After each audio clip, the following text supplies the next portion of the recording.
اور ریڈیو کارواں کے plate form پہ ہم یہاں لے کے آتے ہیں اپڈیٹس آپ کے لیے، اور ہمارے ساتھ ہوتے ہیں ہمارے سینئر صحافی، ہمارے اس پروگرام کے پروڈیوسر جناب طارق نسیم صاحب، جو لے کے آتے ہیں تمام ہفتے کی جو بھی نئی باتیں ہوتی ہیں، جو کچھ چل رہا ہوتا ہے امریکہ سے لے کے کینیڈا، اور کینیڈا سے لے کے پاکستان تک، اور پوری دنیا میں جو بھی اپڈیٹس ہوتی ہیں وہ ہمارے ساتھ شیئر کرتے ہیں اپنی چٹپٹی باتوں کے ساتھ، مرچ مسالے کے ساتھ۔ تو آئیے، السلام علیکم طارق صاحب۔ جی وعلیکم السلام شیزہ، کیسی ہیں آپ؟ میں بالکل ٹھیک ٹھاک ہوں، میں نے صحیح کہا نا، چٹپٹی مسالے دار باتیں ہوتی ہیں۔ مسالہ ہوتا ہے ان میں، لیکن میں نہیں لگاتا، لگایا آتا ہے اس میں۔ وہ بتائیں کہ اس میں کچھ نہ کچھ جو ہے وہ اذراہ تفنن تھوڑا سا ہم ایڈ کر دیتے ہیں، لیکن تو بہرحال پھر شروع کرتے ہیں امریکہ سے۔ جی امریکہ میں جو ووٹنگ ہے وہ تو ہوئی بڑے زور شور سے، آج فلوریڈا میں بھی ہو رہی تھی اس کی ووٹنگ، جی اور لوگ بڑے اس میں دھڑلے سے ووٹ بھی ڈال رہے تھے۔ ہم، اور ابھی ہم نے یہ دیکھا کہ ہمارے موجودہ صدر ٹرمپ صاحب نے جو بائیڈن پر بڑے رقیق حملے کرنے شروع کر دیے ہیں، کہ یہ کرپٹ ہے، اس کا سارا فیملی کرپٹ ہے۔ ایسے ہم نے آج تک امریکن الیکشنز میں اس کی ہسٹری میں کبھی ایسا نہیں دیکھا کہ کچھ لوگوں نے ایک جو صدارتی امیدوار ہوں وہ ایک دوسرے پر اس طرح سے کردار کشی کی۔ یہ تو انڈین اور پاکستان کی پالیٹکس ہو گئی کہ اس قسم کی تقریریں ہو رہی ہیں۔ اور دوسرے یہ ہوا ہے کہ اب جو الیکشن جیسے جیسے نزدیک آ رہا ہے، اس میں جو ہمارے جو بائیڈن کے حمایت کرنے والے ہیں ان کو یہ خوف ہوتا چلا جا رہا ہے، حالانکہ ان کے فگرز جو ہیں وہ اعداد و شمار کے لحاظ سے جو بھی سروے ہو رہے ہیں جی وہ ذرا اس میں لیڈ لے رہے ہیں، لیکن اس کے باوجود یہ کہا جا رہا ہے کہ ان کے کیمپ میں یہ خوف آتا چلا جا رہا ہے کہ جو چپ بیٹھے ہوئے ووٹرز ہوتے ہیں وہ جی ٹرمپ کے لیے نکلیں گے اور ان کو لاسٹ 2016 کے الیکشن کو ریپیٹ کروا دیں گے، ہم، کیونکہ اس میں بھی جو ہے وہ ہلری کلنٹن کے جو سروے تھے وہ بہتر آ رہے تھے، لیکن ٹرمپ صاحب جیت گئے۔ تو اسی طرح سے اب وہ کون سے لوگ ہیں جو چھپے بیٹھے ہوئے ہوتے ہیں؟ ان میں سادی سی بات ہے کہ اگر میں لگی لپٹی رکھے بغیر، قرآن پاک میں اقول سدیدہ کہ لگی لپٹی رکھے بغیر سیدھی سادی بات کرو، تو ٹرمپ صاحب کے ایسے حمایتی ہیں کہ جو ریڈ نیک کہلاتے ہیں، اور یہ وہ لوگ ہیں کہ جو یا تو نسل پرست ہیں یا ان کو سفید وائٹ سپرمیسی ان میں ہے، یا پھر یہ ہے کہ وہ امیگرینٹس کو ہیٹ کرتے ہیں، کیونکہ ٹرمپ صاحب کا مسلسل یہ پروپیگنڈا چل رہا ہے کہ اگر آپ لوگوں نے جو بائیڈن کو ووٹ دے دیا تو وہ 1 کروڑ لوگوں کو یہاں کی شہریت دے دیں گے ڈاکا کے ذریعے سے، اور جو تارکین وطن میکسیکن بیٹھے ہوئے ہیں اور سب لوگوں کو وہ یہاں امریکہ کی شہریت دے دیں گے۔ اب یہ وہ لوگ ہیں کہ جو حالانکہ ابھی تو ووٹ دے نہیں سکتے، لیکن جن کے پاس ووٹ کا حق ہے ہم، ان کو ڈرایا جا رہا ہے۔ تو اس لحاظ سے یہ خیال کیا جا رہا ہے کہ بلکہ یہ خدشہ ظاہر کیا جا رہا ہے کہ ہو سکتا ہے ٹرمپ صاحب جو ہے وہ اس الیکشن کو بھی ون کر جائے۔ یہ تو تھی امریکہ کی صورتحال۔ ابھی ہم کینیڈا کی جانب آتے ہیں۔ کینیڈا میں جو کرونا کی صورتحال سے نمٹنے کے لیے اور لوگوں کو جو ان کے جو مالی اور معاشی مسائل کھڑے ہو گئے تھے ان کے لیے، اسے ذرا اس سے کام دینے کے لیے انہوں نے 4 یا 5 مہینے کے لیے یہاں پر سرب کینیڈا ایمرجنسی ریلیف فنڈ ہم، دینا شروع کیا تھا۔ تو بہت سے لوگوں نے اس سے استفادہ کیا کہ جو بے روزگار ہو گئے تھے، پھر اس کے بعد وہ ختم ہو گیا۔ اب سپٹمبر سے انہوں نے اکتوبر سے آ کر تو یہ ایک اور انہوں نے ریلیف فنڈ شروع کیا ہے، جس کی تقسیم جو ہے وہ ذرا اسٹرکٹ طریقے سے ہوگی، اس میں سوالات پوچھے جاتے ہیں۔ ریونیو کینیڈا جو ہے وہ اس میں پوچھتا ہے کہ آپ کیا کر رہے تھے، کہاں ہے، تو وہ لوگ اس سے ڈر کے جو ہے وہ پہلے تو کچھ پوچھ نہیں رہا تھا، وہ فون کرتے تھے اور ان کے اکاؤنٹ میں پیسے آ جاتے تھے۔ اب تھوڑا سا جو انہوں نے ٹف بنا دیا، لیکن زیادہ اچھی بات یہ ہے کہ جو بزنسز بند ہو رہے تھے، جو جی کرایہ نہیں دے پا رہے تھے اور ان کی سیل نہیں ہو رہی تھی مسلسل، جس طرح ریسٹورانٹس ہیں وہ بند پڑے ہوئے تھے، تو اور یا جو ہوٹل اور موٹلز کا بزنس ہے ان کو 40,000 جو ہے وہ گورنمنٹ نے دینا شروع کیا ہے، تاکہ وہ تھوڑا سا سروائیو کر جائیں، ان کے جو امپلائیز ہیں ان کے گھر کا چولہا جل سکے۔ یہ تو ابھی کینیڈا کی بات۔ اور اس کے بعد یہ ہے کہ کل یہاں کینیڈا کی پارلیمنٹ میں اپوزیشن ڈے ہے.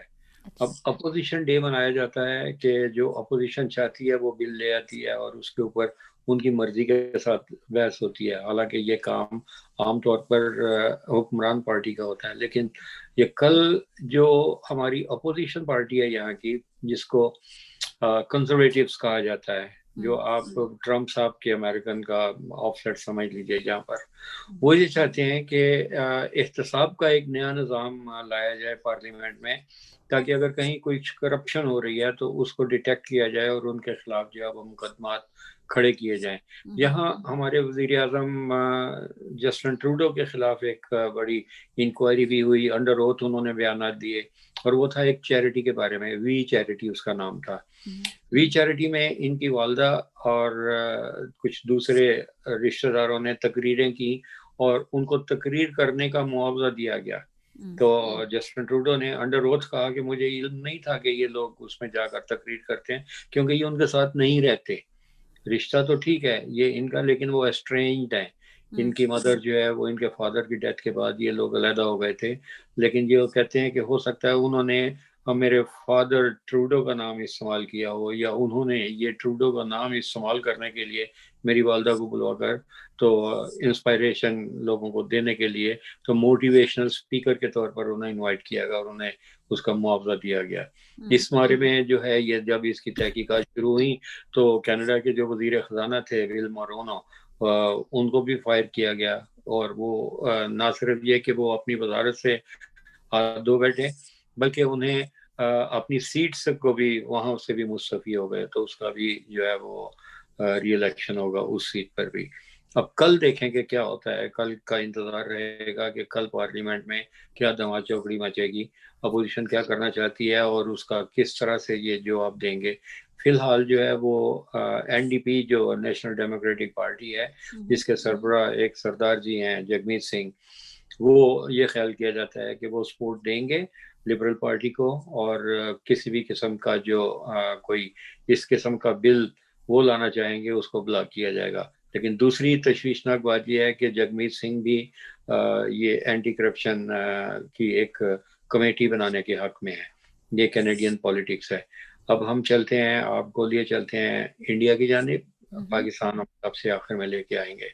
انڈیا میں پنجاب، مشرقی پنجاب جسے کہا جاتا ہے، یا بھارتی پنجاب آپ کہہ لیں، بھارتی پنجاب اور ہریانہ میں ایک کسان مخالف بل، آپ یہ سمجھ لیجئے کہ وہ انڈیا کی نیشنل اسمبلی میں لایا گیا پارلیمنٹ میں، اور اس کو منظور کر لیا گیا.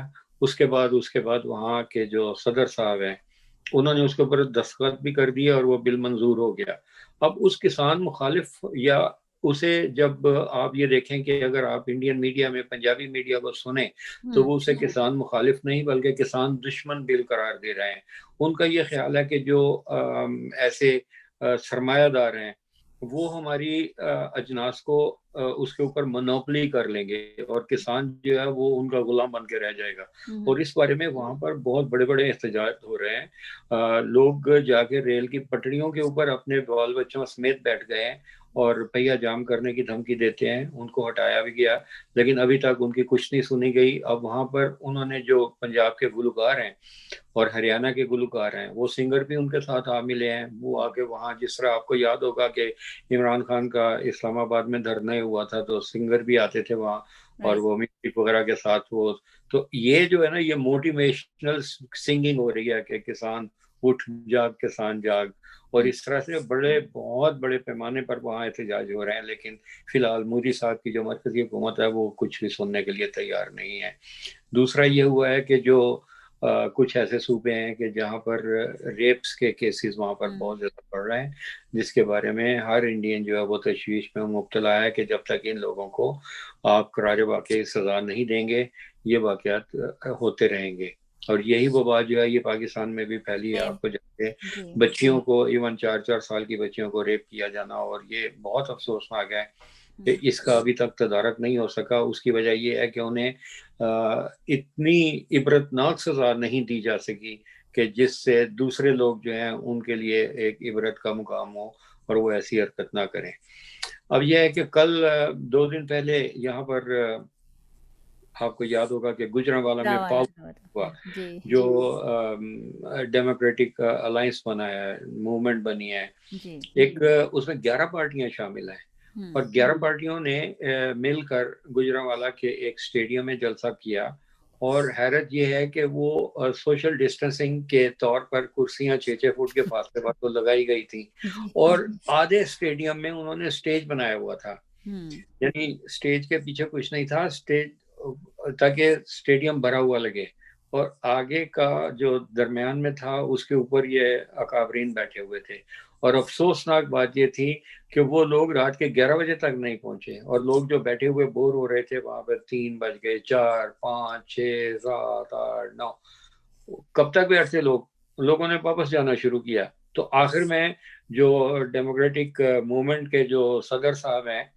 وہ مولانا فضل الرحمان ہیں، اور فضل الرحمان صاحب راستے میں جگہ جگہ پر کھانا کھاتے ہوئے آئے، وہ جہاں رکتے تھے وہاں پر کہ جی میں نے عصر کی نماز پڑھنی ہے، اور عصر کی نماز کے بعد میں وہاں کھانا کھاؤں گا، پھر وہ مغرب کی نماز پڑھی انہوں نے، وہ مختلف مدارس میں رک رہے تھے، وہاں انہوں نے کھانا کھایا، عشاء کی نماز کہیں اور جا کے پڑھی، وہاں پر اصل میں کھانا وہاں بھی کھایا۔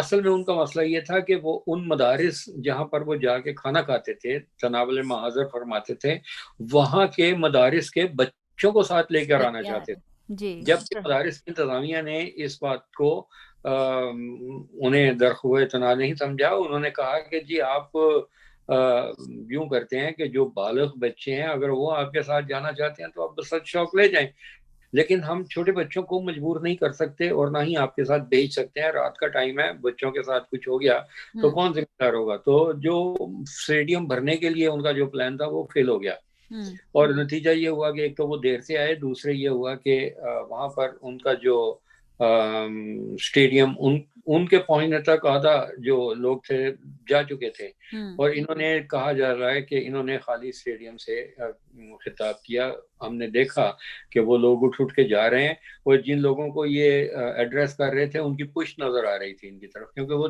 جا رہے تھے۔ لیکن سب سے زیادہ اس کا قابل ذکر واقعہ یہ ہوا کہ نواز شریف صاحب جو اس وقت ایگزائل میں ہیں اور مفرور اور اشتہاری عدالتوں سے قرار دیا جا چکا ہے، انہوں نے اسٹیبلشمنٹ کے خلاف بڑی بھڑکیلی اور بڑی زہریلی تقریر کی، جس میں انہوں نے نام لے لے کر آرمی چیف کا جنرل قمر جاوید باجوہ کو دھمکیاں دیں، اور جنرل ISI کے فیض صاحب کو انہوں نے، فیض حمید صاحب کو ان کا نام لے کر اگیدنے کی کوشش کی، جس کی وجہ سے یہ ہوا کہ ان لوگوں کے جو اپنے صفوں میں انتشار پیدا ہو گیا، جیسے چودھری نثار چکری والے جو ہیں وہ ایک MPA بھی منتخب ہوئے ہیں، لیکن یہ ہے کہ انہوں نے بھی ان کے خلاف ایک بڑی زوردار تقریر کر دی۔ اچھا، دوسری طرف یہ ہوا کہ ان کے جو جنرل ضیاء الحق صاحب کے بیٹے ہیں جو ان کے بڑے لیفٹیننٹ ہوا کرتے تھے، اور ان کی ایک حکومت میں وہ وزیر اوورسیز پاکستانیز بھی رہے، انہوں نے بھی ان کے خلاف بہت زوردار تقریر کی کہ یہ ان کو فوج کے مخالف اس طرح سے نہ لوگوں کو بھڑکانا چاہیے اور نہ اس کے خلاف بیانات دینے چاہیے۔ اب دوسری جانب یہ ہوا ہے کہ جو ڈیموکریٹک موومنٹ میں ایک بڑے اہم رکن ہے چودھری اعتزاز احسن، وہ بہت بڑے لائر ہیں اور پیپلز پارٹی میں ہیں، ان کا بہت بڑا مقام ہے، اور بہت سالوں سے، کئی دہائیوں سے ہم ان کو دیکھ رہے ہیں کہ وہ سیاست میں ہیں۔ انہوں نے بھی ایک طرح سے سخت ناپسندیدگی کا اظہار کیا، اور انہوں نے کہا کہ یہ کوئی طریقہ نہیں ہے کہ اس طرح سے انہوں نے یہ تقریر ہمارے علم میں لائے بغیر کر دی۔ تو بہرحال اس کا تو رد عمل جو ہونا تھا وہ ہوا، لیکن اس کے بعد یہ ہوا ہے کہ آج کا جو کل رات کا جو جلسہ تھا، ایک منٹ کے لیے میں وقفہ چاہوں گی۔ جی ضرور۔ بلی آ گئی ہے میری، پیاؤں پیاؤں کرے گی، پوری ریکارڈنگ خراب۔ اوکے جی سر، کنٹینیو کرتے ہیں۔ جی، میں یہ بتا رہا تھا کہ اس کے علاوہ یہ ہوا ہے کہ کئی ان کے بڑے جو MNAs ہیں اور MPAs جو ہیں وہ بھی بگڑ گئے ہیں، کیونکہ ان کا یہ خیال ہے کہ آپ اسٹیبلشمنٹ کے ساتھ لڑائی مول لے کر سروائیو نہیں کر سکتے، چاہے یہ 11 پارٹیاں ہوں، کیونکہ ان 11 پارٹیوں میں تنگا پارٹیاں بھی ہیں، خود فضل الرحمان پارلیمنٹ سے باہر ہیں، اور یہ مولانا فضل الرحمان وہی ہیں جو صدارتی الیکشن میں کھڑے ہو گئے تھے، یہ پاکستان کا صدر بننے جا رہے تھے۔ آپ اندازہ کریں کہ یہ شخص اگر پاکستان کی کرسی صدارت پر براجمان ہو جاتا کہ جو نہ انگلش جانتا ہے نہ اس کو لکھنا پڑھنا آتا ہے, وہ درس نظامی پاس کیا ہوا, اس کو عالم دین کہا یہ اس لیے جاتا ہے کہ انہوں نے درس نظامی کا کورس کیا ہوا ہے. یہ 8 سالہ کورس ہوتا ہے اسلامیات اور عربی کا. تو ایک مڈل پاس لڑکے کو آپ اٹھا کے تو پروفیسرز کو لیکچر دینے کے لیے بٹھا دیں تو آپ اندازہ کریں کہ اس کا کیا حال ہوگا. بہرحال یہ تو مولانا فضل الرحمان کی بات جو ہے وہ بین الستوری آ گئی, بے شک کاٹتی چلا گئی, کیونکہ ہم جو ہے وہ ناراض ہوں گے کہ یہ 8 سال آپ خود بھی پھنسیں گے, مجھے پھنسوائیں گے, نہیں, وہ 8 دشمن سال ہو جائیں گے اسلامی کا یہی ہے. دیکھیں بدقسمتی کی بات یہ ہے شیزا کہ 8 سال کا عالم کا کورس ہوتا ہے وہاں پر, درس نظامی کہا جاتا ہے اس کو. اس کو یہ جانے 8 تو اور ہائر ایجوکیشن کمیشن جو ہے وہ اس کو ایم اے عربی اور ایم اے اسلامیات کے مترادف یا اس کے مساوی قرار دیتی ہے. کیوں, آخر کیوں ایسا ہو رہا ہے؟ یہ ان کا مذہبی مافیا ہے, وہ جو چاہتے ہیں مافیا ہے, مذہبی مافیا ہے. مدارس کی جو ہے وہ قوت وہ بچوں کو اٹھا کے لے آتے ہیں ہنگامہ کرنے کے لیے, جو ٹڈی دل آ گیا تھا لاسٹ دھرنے میں, اور انصار الاسلام اس کا نام رکھا ہوا تھا, حالانکہ انصار الاسلام کے نام کی تنظیم پاکستان میں بین ہے. یہ وہ لوگ تھے کہ جو فوجیوں کے سر کاٹ کر اس کے ساتھ فٹ بال کھیلا کرتے تھے, اور سوات میں انہوں نے اسکولوں کو بم کے دھماکوں سے اڑایا تھا. ابھی ہائی کورٹ میں انہوں نے جب حکومت نے اس کے لیے ان پر پابندی لگانے کی بات کی تو انہوں نے کہا او نہیں یہ وہ انصار الاسلام نہیں ہے, یہ دوسری ہے, اور ہم تو ایک رضاکار تنظیم ہے. اور رضاکار آپ یہ دیکھیں کہ پاکستان میں ٹڈی دل آیا ہے, کون سے ان کا رضاکار نکلا. پاکستان میں 1931 کے بعد سے اب تک سب سے زیادہ بارشیں یہ حال ہی میں ہوئی, ان کا کون سا رضاکار باہر آیا. اس وقت پاکستان کو کرونا کے اس میں جو قہر چل رہا تھا اس وہاں میں تو فوج آتی ہے, سب جگہ تو اسٹیبلشمنٹ ہی آتی ہے, سارے فوجی آتے جگہ ہیں. پر تو فوج ہی تھی, جب ذرا کون سا سا ٹڈی مسئلہ دل آتا آیا. ہے تو فوج یاد آتی ہے کہ چلو بھائی آؤ, سیلاب آ رہا ہے تو فوج کی مدد چاہیے, بارشیں آ رہی ہیں تو فوج کی مدد چاہیے, ارتھ کوئک آ گیا تو فوج کی مدد چاہیے. تم لوگ خود تو کچھ کر نہیں سکتے ہو, صرف ڈرامے کرتے ہو. چلیں آخر میں ہم آپ کو یہ بتاتے آخر تھے, نہیں ہے ابھی تو آپ وہ لاہور کی تو سنا ہے, اس کے گجرانوالہ سے چلے تو لاہور کی لاہور کا میں آپ کو پارٹی میں کیا ہوا. کراچی کا یہ ہوا ہے کہ کراچی میں جو جلسہ ہے وہ بھی ان کا پاور شو تھا, لیکن اس کے لیے وہ اس کے انتظامات چونکہ پیپلز پارٹی کے حق میں تھے, سندھ میں پیپلز پارٹی کی حکومت ہے, یہ اندرون سندھ سے ہاریوں کو, مزدوروں کو اور بڑی غریب فیملیز کو بلا کے بسوں میں بٹھا کے لے آئے. اور میں نے ایک شو میں دیکھا کہ ایک خاتون رپورٹر ایک بزرگ خاتون سے سوال کر رہی تھی کہ آپ کہاں سے آئے ہیں, تو انہوں نے بتایا کہ ہم ٹنڈو آدم سے آئے ہیں. اور اچھا, انہوں نے کہا یہاں آپ کس لیے آئے ہیں, انہوں نے کہا کہ یہ برسی ہے. کس کی برسی ہے, انہوں نے کہا بھٹو کی.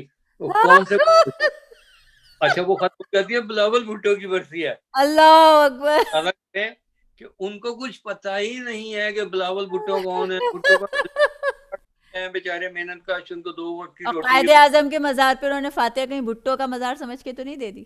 نہیں, قائد اعظم کے مزار پر جو کیپٹن صفدر اور مریم اور یہ نون لیگ کے لوگ گئے تھے, اور کی بات یہ ہے کہ ان کو بالکل اندر جانے کی اجازت دے دی, جنگلہ عبور کر کے. یہ بالکل وہ جو قبر کا, حالانکہ جہاں قائد اعظم آرام فرما رہے ہیں وہ تہ خانے میں ہے, لیکن اس کے اوپر ایک نشان بنا ہوا ہے. تو یہ وہاں پر جا کر تو انہوں نے یہ پہلے تو کچھ لوگوں نے فاتحہ خوانی کی, جبکہ یہ کپتان صاحب ہاتھ باندھ کے وہاں آرام سے کھڑے ہوئے تھے. اس کے بعد انہوں نے وہاں نعرے لگوانے شروع کر دیے, بڑے جوشیلے نعرے لگائے, ووٹ کو عزت دو, ووٹ کو عزت دو.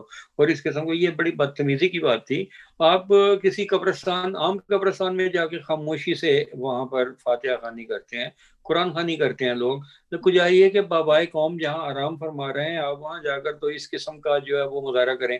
آپ یہ دیکھیں کہ ویتنام میں لوگ جاتے ہیں ہو چی مین کے مزار پر, اور ایک میل کی لائن ہوتی ہے, اور وہاں لوگ جہاں 500-600 میٹر دور پہنچتے ہیں تو جس میں امریکنز بھی آتے ہیں وہ جا کے خاموش ہو جاتے ہیں, بالکل وہاں سے پن ڈراپ سائلنس ہو جاتی ہے.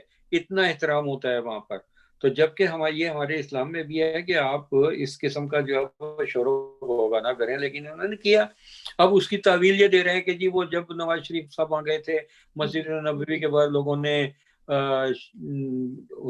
نعرے لگائے تھے, تو نعرے ان کے حق میں بھی لگتے رہے ہیں, ان کے خلاف بھی لگتے رہے ہیں. ہم نے اس وقت بھی اس بات کی مخالفت کی تھی اور اس کی مذمت کی تھی جی. کہ یہ غلط کیا ہے. اور یہ خانہ کعبہ میں بھی نعرے لگے, دیکھو دیکھو گو نواز گو کے نعرے لگوا دیے. یہ جس نے بھی کیا, یہ عمران خان کے خلاف بھی نعرے انہوں نے لگوائے نون لیگیوں نے. تو یہ حرم شریف کو, مسجد نبوی کو اور مزاروں کو, ان کو تو معاف کر دیں بھائی. آپ سڑکوں پر اور ادھر ادھر رلتے پھر رہے ہیں, لیکن جہاں ادب کی جا ہے, مقام ہے, وہاں خاموشی اختیار کریں, میرے وہاں خیال نہیں. میں تمیز ختم ہو گئی ہے نا, ان لوگوں میں سینس ختم ہو گیا ہے, اور سینس. نہیں, وہ یہ سمجھتے ہیں کہ ہم اس طرح قسم کی ہلڑ بازی کر کے تو اپنی پاور کا مظاہرہ کر رہے ہیں, یہ پاور شو سمجھتے ہیں. لیکن اس کے بعد یہ ہوا کہ جب پی ٹی آئی کے جو وہاں کے مقامی کراچی کے رہنما تھے, وہ رات گئے تک تھانے میں بیٹھے رہے کہ ان کے خلاف ان کا پرچہ کاٹا جائے, کیپٹن صفدر کے خلاف. اور بہرحال وہ پرچہ صبح کٹ گیا, ان کے خلاف FIR درج ہوئی اور پولیس نے ریڈ کیا ان کے ہوٹل کے اوپر. وہاں اب مریم نواز کا یہ بیان ہے کہ پولیس آئی, انہوں نے نوک کیا تو انہوں نے کہا کہ آپ انتظار کریں. وہ پولیس انتظار کرتی رہی. بہرحال کیپٹن صفدر کو گرفتار کر لیا گیا. وہاں سے وہ بٹھا کر ان کو تھانے لے گئے اور ان کا ریمانڈ لینا چاہتی تھی پولیس. عدالت نے ریمانڈ نہیں دیا. وہ اگر ریمانڈ لے لیتے تو ان کی 4-5 دن تو میزبانی ہوتی تھانے میں, لیکن وہ عدالت نے ریمانڈ نہیں دیا کیونکہ یہ اس وقت ایڈمنسٹریشن جو ہے وہ تو پیپلز پارٹی کی ہے. اور اس کے بعد یہ ہوا کہ انہیں کہا گیا کہ 1 لاکھ روپے کے مچل کے آپ ضمانت کے لیے جمع کروائیں. تو ان کا اپنا ذاتی مچل کا جو تھا, انہوں نے یہاں تک کہا کہ ہم نقد جمع کروا دیتے ہیں 1 لاکھ روپیہ, شام پہ جمع کروا دیں, مچل کا بھر دیں. تو بہرحال کیپٹن صفدر رات گئے تک جو ہے وہ آج وہاں سے رہا ہو کر گھر پہنچے. لیکن اب جو یہ سلسلہ چل نکلا ہے کہ اچھا, دوسری بات یہ ہوئی ہے کہ کراچی کے جلسے میں نواز شریف کو تقریر نہیں کرنے دی گئی کیونکہ ساری جماعتوں کو, اور پیپلز پارٹی نے بھی اس بات کی مخالفت کی کہ آپ یہ تقریر اس قسم کی کر کے ساری جماعتوں کے لیے جو ہے وہ پرابلم کھڑی کریں گے, کیونکہ اسٹیبلشمنٹ کی نظر میں آ گئے آپ, اور وہ مائکروسکوپک دیکھیں گے کہ آپ کی کیا حرکتیں ہیں, آپ کیا کر رہے ہیں اور کیا نہیں کر رہے. لیکن بہرحال مجھے لگتا ہے نواز شریف صاحب بھی نا بالکل الطاف حسین کی طرح ہو گئے ہیں, بالکل, وہ ابھی مینٹل تو لوگ کنڈیشن ان الطاف کی حسین صحیح ہے. ثانی کہنا شروع ہو گئے ہیں. اور اس کے بعد کیا ہے کہ پہلے تو یہ پیمرا میں اس کے اوپر جو ہے وہ پابندی لگوانا چاہتے تھے, لیکن ان کو ہوش آ گئی کہ یہ جو کچھ انہوں نے کر دیا ہے, یہ اپنی اصلیت دکھا دی ہے. اب اس کے بعد جو ہے وہ کم از کم ایک جلسے تک تو ان کی زبان بندی ہوئی. اب یہ دیکھیں کہ یہ زبان بندی کہاں تک چلتی ہے. کسی اگلے جلسے میں وہ پھر کچھ بولتے ہیں یا سنبھل کے بولتے ہیں, یا پھر ان کی زبان پھسلے گی. تو یہ جی زبان پہ ایک بات یاد آ گئی, ایک بات بڑی دکھ کی بھی ہوئی ہے اس جلسے میں. اردو کو مٹا دیں گے ہم ایک روز جہاں سے, اردو کو مٹا دیں گے ہم ایک روز جہاں سے, یہ بات بھی کمبخت نے اردو میں کہی ہے. وہ اصل میں میں آپ کو بتاتا ہوں کہ اردو کو کراچی میں زیادہ اردو بولی جاتی ہے, اور پیپلز پارٹی والوں کو اردو سے اس لیے چڑ ہے کہ وہ سندھی لاگو رکھنا چاہتے ہیں. آپ کو یاد ہوگا کہ لیکن وہ اسٹوپڈ آدمی وہاں پہ کہہ رہے ہیں کہ سندھی زبان جو ہے وہ قومی زبان ہے. نہیں, وہ کہتے ہیں ہم اس کو قومی زبان بنا دیں گے. صوبائی تو ہے, صوبائی زبانوں کو اپنے اپنے صوبے میں تعلیم کے لیے اسی زبان میں تعلیم دینا جو ہے وہ اس کی اجازت ہے. پنجاب کے اسکولوں میں, پرائمری اسکولوں میں وہ استاد پنجابی میں بھی پڑھاتے ہیں, KPK میں پشتو میں بھی چلتا ہے, اور یہ سندھ میں سندھی بھی. لیکن پاکستان کی قومی زبان اردو ہے. اردو ہے, اور جس وقت وہ تھوڑا مڈل اور ہائی میں جاتے ہیں تو اس کے بعد ان کو اردو سکھائی جاتی ہے. لیکن آپ نے یہ نہیں دیکھا ہوگا کہ پنجاب میں کسی بھی جگہ نہیں, پر آپ کیا کہہ رہے ہیں, مطلب یہ کہ جب وہ مڈل اور ہائی میں جاتے ہیں تو ان کو اردو سکھائی جاتی ہے, مطلب یہ کہ وہ فرسٹ کلاس سے اردو نہیں, وہاں پر ایک سبجیکٹ ہوتا ہے ان کی اپنی علاقائی زبان کا, لیکن جو تعلیم ہو رہی ہوتی ہے وہ جو پوری کی پوری تعلیم ہے وہ تو اردو میں ہی ہوتی ہے یا انگلش میں ہوتی ہے. نہیں, جو سندھ کے اسکولوں میں ابتدائی تعلیم جو ہے وہ اردو پڑھائی تو جا رہی ہوتی ہے, لیکن جو اس کا لینگویج جس میں تعلیم دی جاتی ہے وہ سندھی استعمال ہو رہی ہے وہاں پر. اور آپ وہاں پر سندھ میں سندھی زبان میں بورڈ لگے ہوئے دیکھیں گے, جبکہ پنجاب میں ایسا نہیں ہے. کراچی میں بھی ایسا نہیں ہے, کراچی میں یا انگلش میں ہوتے ہیں یا اردو میں ہوتے ہیں, لیکن وہ یہ کہتے ہیں کہ یہ مہاجروں کی, مہاجر تو اپنے لاکھوں کی قربانیاں دے کر وہاں سے آئے.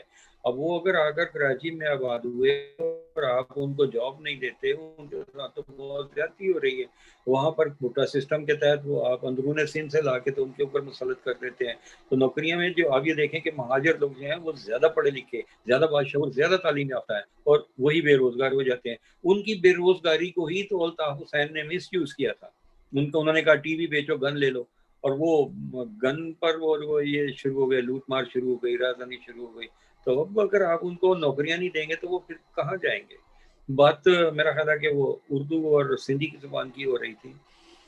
پاکستان کی قومی زبان بہرحال اردو ہے, اور پاکستان کی جو سرکاری دفتری زبان ہے وہ انگلش میں بھی ہے, جبکہ یہ ابھی بھی کوشش ہو رہی ہے کہ اس کو دفتری زبان بھی اردو کو بنا دیا جائے, جس کی پی پی پی جو ہے وہ مخالفت کرتی ہے. وہ یہ کہتے ہیں کہ سندھ کو جیسے یوں سمجھے کہ جیسے کینیڈا میں انگلش اور فرینچ ہے, اور امریکہ میں انگلش اور اسپینش دو زبانیں ہیں. وہ یہ چاہتے ہیں کہ انگلش میں اردو کی بجائے سندھی کو ایڈ کر دیا جائے. یہ